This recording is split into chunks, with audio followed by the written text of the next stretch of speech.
ओम श्री गणेशाय नमः। आप सभी को सकट चौथ की हार्दिक शुभकामनाएं।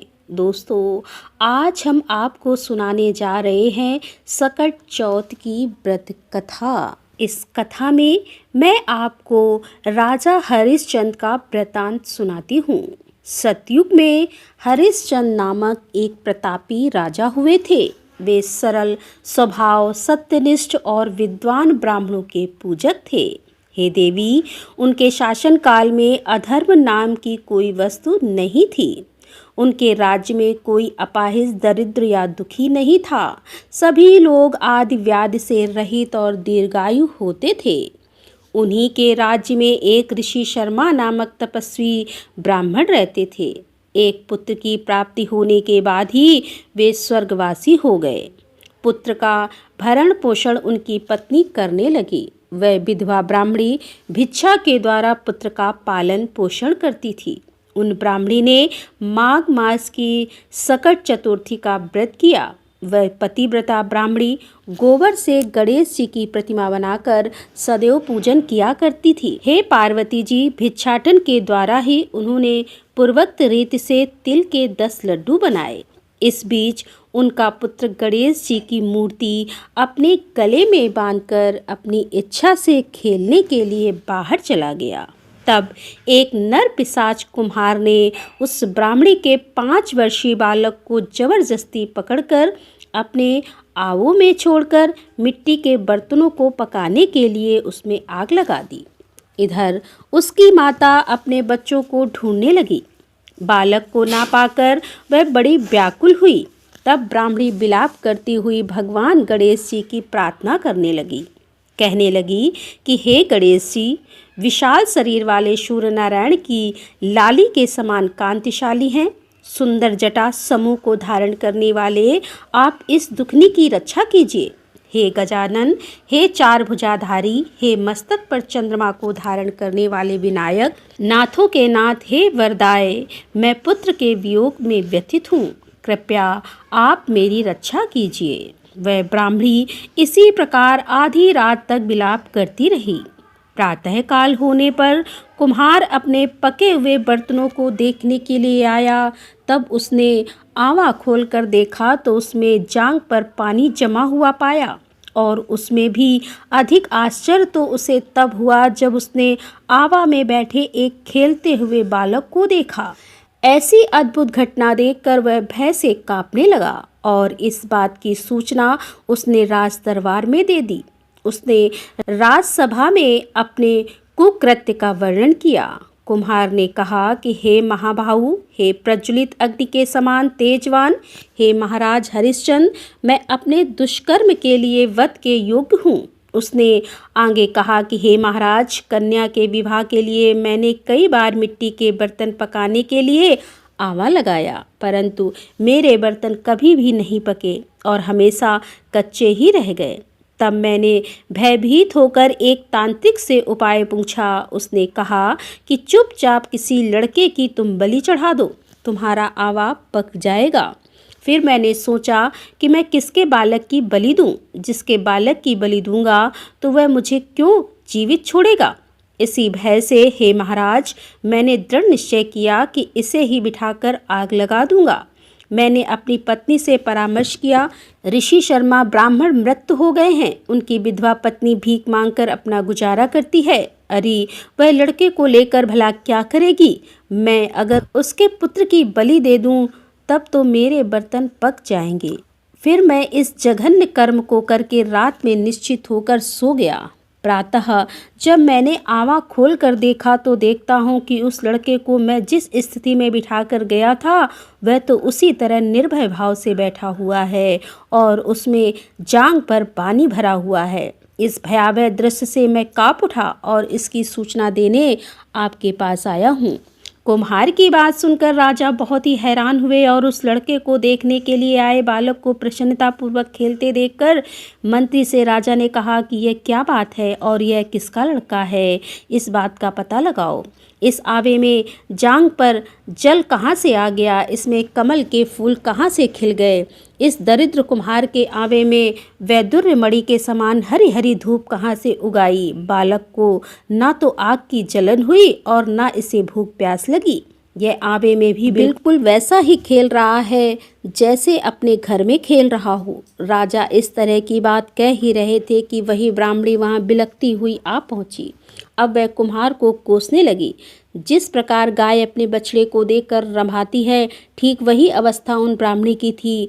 वह ब्राह्मणी बालक को गोद में लेकर प्यार करने लगी और कांपती हुई राजा के सामने बैठ गई। तब राजा ने पूछा कि हे ब्राह्मणी, इस बालक के ना जलने का क्या कारण है? क्या तू कोई जादू जानती है या फिर तूने कोई धर्मा चक्र की बात सुनकर? ब्राह्मणी ने कहा कि हे महाराज, मैं कोई जादू नहीं जानती और ना कोई धर्मा चक्र ही जानती हूँ। हे राजन, मैं तो संकट नाशक गणेश चतुर्थी का व्रत करती हूँ। उसी व्रत के प्रभाव से मेरा पुत्र जीता जागता बच गया। ब्राह्मणी की बात सुनकर अब राजा ने कहा कि मेरे राज्य की संपूर्ण जनता अब से इस संकट नाशक गणेश जी का व्रत करे, इसमें मेरी पूर्ण सहमति है। तब राजा ने उसकी परिक्रमा करते हुए कहा कि हे पतिव्रते, तू धन्य है। फिर राजा ने संपूर्ण नगरवासियों को गणेश जी का व्रत करने का आदेश दिया। इस आश्चर्यजनक घटना के कारण सभी लोग उस दिन से प्रत्येक मास की गणेश चतुर्थी का व्रत करने लगे। इस व्रत के प्रभाव से ब्रह्माणी ने अपने पुत्र के जीवन को पुनः पाया था। भगवान श्री कृष्ण यह सारा वृतांत धर्मराज युधिष्ठिर के पूछने पर उन्हें सुना रहे थे। कथा समाप्त करते हुए भगवान श्री कृष्ण जी कहते हैं कि हे युधिष्ठिर, आप भी सर्वोत्तम व्रत को कीजिए। इस व्रत के प्रभाव से आपकी सभी कामनाएं पूर्ण होगी। आप मित्रों, पुत्रों और पौत्र को सुख देने वाले साम्राज्य को प्राप्त करोगे। हे महाराज, जो लोग इस व्रत को करेंगे उन्हें पूर्ण सफलता मिलेगी। तब भगवान श्री कृष्ण की बात से युधिष्ठिर महाराज बहुत प्रसन्न हुए और फिर माघ कृष्ण संकट चतुर्थी का व्रत करके निष्क राज्य भोगने लगे। यह थी संकट नाशक गणेश चतुर्थी की कथा। अब सुनिए संकट चौथ के दिन सुनी जाने वाली प्रमुख कथा। एक बार की बात है, किसी नगर में एक कुम्हार रहता था। वह मिट्टी के बर्तन पकाकर एक बार जब उसने बर्तन बनाकर आवा लगाया तो आवा नहीं पका। हार कर वह राजा के पास जाकर प्रार्थना करने लगा कि महाराज, पता नहीं क्या बात है, आवा पक ही नहीं रहा है। राजा ने पुरोहित को बुलाकर इसका कारण पूछा तो राज्य पंडित ने कहा कि हर बार आवा लगाते समय एक बच्चे की बलि देने से आवा पक जाएगा। अब तो राजा का आदेश हो गया। बलि आरंभ हुई। जिस प्रकार की बारी होती वह परिवार अपने बच्चों में से एक बच्चा बलि के लिए भेज देता। इस तरह कुछ दिनों के बाद संकट चौथ के दिन एक बूढ़ी माई के इकलौते लड़के की बारी आई। बूढ़ी माई के लिए तो वही उनके जीवन का इकलौता सहारा था, लेकिन राजा की आज्ञा के आगे किसी और की भला कहाँ चलती। दुखी बूढ़ी माई सोच रही थी कि मेरा तो एक ही बेटा है और वह भी संकट के दिन मुझसे अलग हो जाएगा। बूढ़ी माई के दुख का कोई अंत नहीं था, लेकिन बूढ़ी माई ने धैर्य रखा और उन्होंने अपने बेटे को संकट की सुपारी और दुर्वा का बीड़ा देकर कहा कि बेटा, भगवान का नाम लेकर आवा में बैठ जाना, संकट माता तुम्हारी रक्षा करेंगी। संकट का दिन था। बूढ़ी माई ने व्रत रखा था। इधर कुम्हार के घर पर बालक को मिट्टी के बर्तनों के साथ आवा में डाल दिया गया। संकट चौथ का दिन था। बूढ़ी माई लगातार गणेश भगवान और संकट माता से अपने बच्चे की सुरक्षा के लिए प्रार्थना कर रही थी। उसकी लंबी उम्र के लिए कामना कर रही थी। इधर चमत्कार हुआ। कुम्हार ने सुबह उठकर देखा तो आवा में तो उसके बर्तन पक गए थे, लेकिन उस बालक का बाल भी बाका नहीं हुआ था। पहले तो आवा पकने में कई कई दिन लग जाते थे, लेकिन यह चमत्कार देखकर अब वह डर गया और राजा के दरबार में जाकर सारी घटना बताई। इसके बाद राजा ने उस बालक और बूढ़ी माँ को बुलवाकर तो माँ ने सभी तरह के विघ्नों को दूर करने वाली संकष्टी चतुर्थी का वर्णन किया। इस घटना के बाद से महिलाएं संतान और परिवार के सौभाग्य के लिए संकट चौथ का व्रत करने लगी।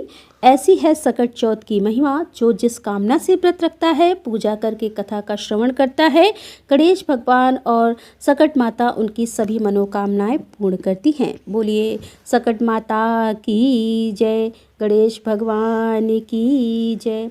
अब सुनिए संकट चौथ की देवरानी और जेठानी की कहानी। एक बार की बात है, एक शहर में देवरानी जिठानी रहा करती।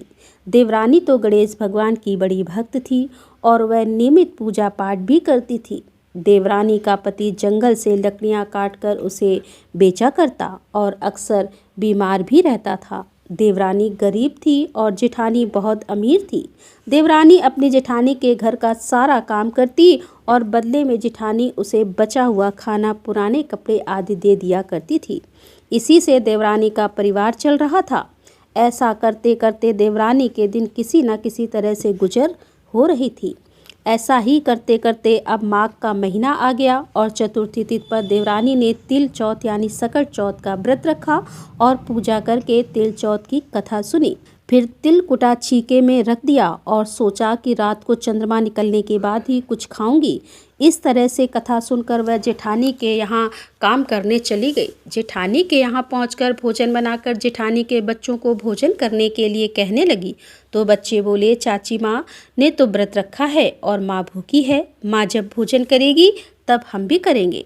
जब जेठ जी को भोजन करने के लिए कहा तो जेठ जी बोले, मैं अकेला नहीं खाऊंगा, जब चंद्रमा निकलेगा तभी मैं खाऊंगा। अब देवरानी ने कहा कि मुझे भी घर जाना है, इसीलिए मुझे खाना दे दो। तब जेठानी ने उससे कहा कि आज तो अभी तक किसी ने भी भोजन नहीं किया है तो मैं तुम्हें कैसे दे दूं? तुम सवेरे ही बचा हुआ खाना ले जाना।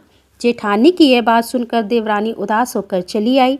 देवरानी के घर पर पति बच्चे सब आस लगाए बैठे थे कि आज तो त्योहार का दिन है, कुछ अच्छा खाने को मिलेगा। लेकिन जब बच्चों को पता चला कि आज तो रोटी भी नहीं मिलेगी तो बच्चे रोने लगे। यह देखकर देवरानी के पति को गुस्सा आ गया और कहने लगा कि दिन भर काम करने के बाद भी 2 रोटियां नहीं ला सकती तो काम ही क्यों करती हो। पति ने गुस्से में आकर पत्नी को कपड़े धोने के धोवन से पीटा। धोवन हाथ से छूट गया तो पाटे से मारा। वह बेचारी गणेश जी को याद करती हुई रोते रोते पानी पीकर सो गई। उस दिन गणेश देवरानी के सपने में आए और कहने लगे, धोवन मारी बाटे मारी सो रही या जाग रही। वह बोली, कुछ सो रहे हैं कुछ जाग रहे हैं। गणेश जी बोले, भूख लगी है, खाने के लिए कुछ दे दो। देवरानी बोली, क्या दूं, मेरे घर में तो अन्न का एक दाना भी नहीं है। जेठानी बचा हुआ खाना देती थी, आज तो वह भी नहीं मिला। देवरानी ने आगे कहा कि पूजा का बचा हुआ तिलकुटा छीके में पड़ा है, वही खा लो। गणेश जी ने निकाल कर तिलकुटा खाया और उसके बाद कहने लगे, धोवन मारी पाटे मारी, निपटाई है कहाँ निपटे, ये तो खाली झोपड़ी है। आप कहीं भी जा सकते हैं, जहाँ इच्छा हो वहाँ। अब कहाँ पहुँचूँ? अब की बार तो देवरानी को बहुत गुस्सा आया। कहने लगी, कब से परेशान किए जा रहे हो, सोने भी नहीं देते। वह बोली, मेरे सिर पर पोंछो। और कहाँ पोंछोगे? अब देवरानी जब सुबह सोकर उठी तो देखकर हैरान रह गई कि उसका पूरा घर तो हीरे और मोतियों से जगमगा रहा है। सिर पर जहाँ विनायक जी पोछे थे वहाँ पर तो हीरे के टीके और जगमगा रहे थे। अब देवरानी जेठानी के यहाँ काम करने नहीं गई। जेठानी ने कुछ देर तक तो उसका इंतजार किया, फिर बच्चों को देवरानी को बुलाने भेज दिया। जेठानी ने सोचा कल खाना नहीं दिया था, इसीलिए शायद देवरानी बुरा मान गई होगी। बच्चे बुलाने गए और बोले, चाची चलो, माँ ने बुलाया है। दुनिया में चाहे कोई मौका चूक जाए पर देवरानी जेठानी आपस में कहने का कोई मौका नहीं छोड़ती। देवरानी कहने लगी, बेटा बहुत दिन तेरी माँ के यहाँ काम कर लिया, अब तुम अपनी माँ को ही मेरे यहाँ काम करने भेज दो। बच्चों ने घर जाकर माँ से कहा, माँ चाची का पूरा घर तो हीरे और मोतियों से जगमगा उठा है। जेठानी को विश्वास नहीं हुआ। वह दौड़कर झट देवरानी के घर पहुंची। देखकर हैरान रह गई और पूछा कि यह सब कैसे हो गया। तब देवरानी ने जेठानी को रात में हुई सारी घटना बताई। जो कुछ भी उसके साथ हुआ था, एक एक बात सच सच बता दी, क्योंकि वह दिल की बहुत सच्ची थी। अब तो घर लौटकर जेठानी ने कुछ सोचा और अपने पति से कहने लगी, सुनिए, आज आप मुझे धोवन और पाटे से मारो। उसका पति बोला, अरे भला मानस, मैंने तो कभी तुम पर हाथ तक नहीं उठाया है, मैं भला तुम्हें धोवन और पाटे से कैसे मार सकता हूँ। पर वो नहीं मानी और जिद करने लगी। आखिरकार मजबूर होकर पति को उसे मारना पड़ा। मार खाने के बाद उसने ढेर सारा घी डालकर चूरमा बनाया और छीके में रखकर सो गई। रात को विनायक जी जेठानी के सपने में भी आए और कहने लगे कि भूख लगी है, मैं क्या खाऊं? जेठानी बोली, हे भगवान गणेश, आपने तो मेरी देवरानी के घर पर एक चुटकी सूखा तिलकुट खाया था। मैंने तो झड़ते घी का चूरमा बनाया है और आपके लिए छीके में रखा है। साथ साथ फल और मेवे भी रखे हैं, जो आपकी इच्छा हो खा लो। गणेश जी बोले, खा लिया, अब बताओ निपटे कहाँ? जेठानी बोली, उसके यहाँ तो टूटी हुई झोपड़ी थी, मेरे यहाँ तो बहुत अच्छा महल है, जहाँ चाहो निपट सकते हो। तो गणेश जी ने पूछा, अच्छा अब बताओ पोंछूं कहाँ? वह बोली, मेरे माथे पर बड़ी सी बिंदी लगाकर पोंछ लो। धन की भूखी लालची जेठानी रात पर खुशी से फूली नहीं समा रही थी। सोच रही थी कि सुबह जब वह उठेगी तो पूरा घर उसे हीरे मोती सोने जवाहरत चांदी से भरा मिलेगा। सोचते हुए वह बहुत सुबह जल्दी उठ गई, लेकिन यह क्या उसने देखा तो हैरान रह गई। उसका पूरा घर गंदगी और बदबू से भरा हुआ था और वहीं उसके सिर पर भी बहुत सी गंदगी लगी हुई थी। यह सब देखकर जेठानी ने अपना माथा पीट लिया और कहने लगी कि हे गणेश जी महाराज, यह आपने क्या किया? मुझसे रूठे और देवरानी पर टूटे। अब जेठानी के घर साफ करने की बहुत कोशिश की, परंतु गंदगी तो ज़्यादा फैलती गई।